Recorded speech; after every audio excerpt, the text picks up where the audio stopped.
Good morning, everyone. So yeah, I wanted to talk about living in fear.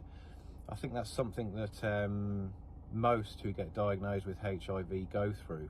You know, the fear of disclosure, the fear of people finding out. Now, when I was diagnosed, I only told very few people. My closest family, my mum, my dad, my wife, my children, and a couple of friends, and that was it. But one friend that I told, I had a falling out with. Now this person thought they had a right to know everything about me. Now, nobody has a right to know anything about you. They have a right to know what you choose to tell them, you know, and he thought he had the right to know everything. Now, I had told him about my HIV status, but he wanted to know more and more and more, and I wasn't willing to talk about that. You know, I felt like I was being put under pressure to tell this person everything.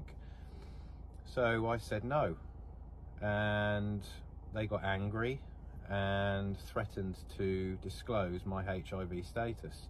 They threatened to go to my work. My place of work at the time was the gym that I actually train at.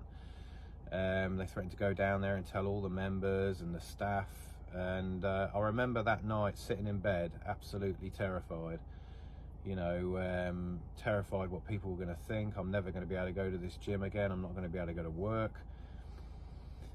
And after a while laying in bed just thinking there for a time, I just thought, I can't live like this, you know, this is driving me insane. I can't do it.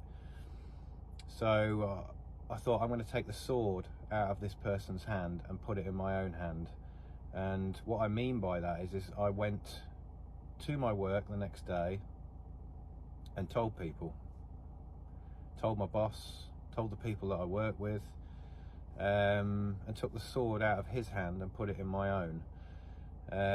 Now, that's not the way I wanted to do it. I was put in that position. I was forced to do it because this person was threatening to out me, as it was. Needless to say, I don't speak to that person anymore. Now, this is a person I was friends with for nearly 20 years, so you know, I just couldn't believe what they were doing. But anyway, you know who your real friends are when you hit hard times, that's for sure. I thought this person was a friend, and it turns out they wasn't. They had other you know, I don't know what was going on in their head, but yeah. So that's that. And then over time, I gradually opened up more and more and more to people, and that is why I'm where I am now. You know, I just thought we shouldn't have to live in fear just because we've got a virus.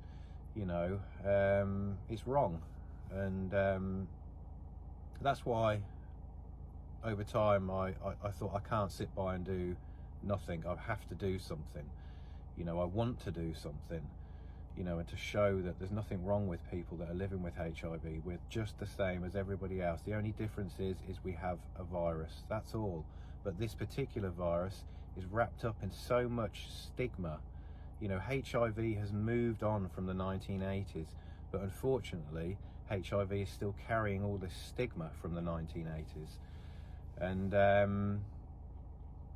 yeah, that's why I'm doing what I'm doing, to show that there's nothing wrong with people that are living with HIV, and that we shouldn't have to live in fear. You know, it's a horrible place to be. I know what it feels like, but I know what it feels like to be open about your diagnosis. Now, I'm not telling anyone else to do what I am doing. You know, I understand that there's certain places of the world you just can't be open about your status, but I'm only telling you, you know, my experience. And I feel so good now being open about my status. You know, I really do. I feel like a weight has been taken off my shoulders. There's other aspects of my life as well that I'm open about now, and that I'll speak about possibly in another video. But everything there is about me is now laid on a table, you know, and it feels good.